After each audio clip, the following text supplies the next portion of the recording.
জুনের এক পড়ন্ত বিকেলে তুমি একটি আর্ট গ্যালারির কোণে দাঁড়িয়েছিলে। চারদিকে ভিড় থাকলেও তোমার পুরো মনোযোগ ছিল দেয়ালে টাঙানো একটি বিশাল ক্যানভাসের দিকে। সেখানে আঁকা ছিল একটি একাকী সমুদ্রের ছবি।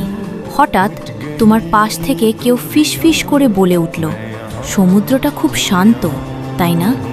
ঠিক যেন মনের ভেতরে লুকানো কোনো কথা। তুমি চমকে পাশে তাকালে। মাস্ক আর বালতি, টুপি পরা এক যুবক, কিন্তু তার গভীর আর উজ্জ্বল চোখ জোড়া দেখে চিনতে তোমার এক মুহূর্তও সময় লাগলো না। সে আর কেউ নয়, স্বয়ং জাংকুক।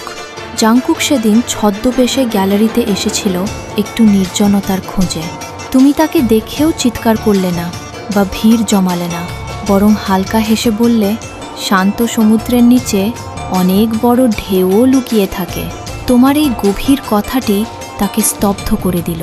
পরের কয়েক সপ্তাহ তোমরা প্রায়ই সেই গ্যালারিতে দেখা করতে শুরু করলে।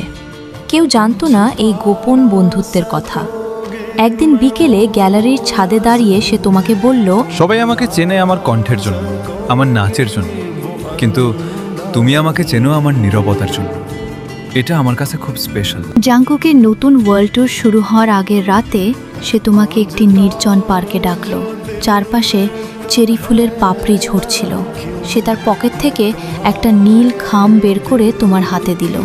সে লাজুক হেসে বলল, আমি জানি না কাল থেকে তোমাকে প্রতিদিন দেখতে পাবো কিনা, কিন্তু এই খামের ভেতরে একটা গানের কথা লেখা আছে, যা আমি শুধু তোমার কথা ভেবে লিখেছি। ট্যুর থেকে ফিরে এসে আমি এর সুর শুনতে চাই তোমার মুখে।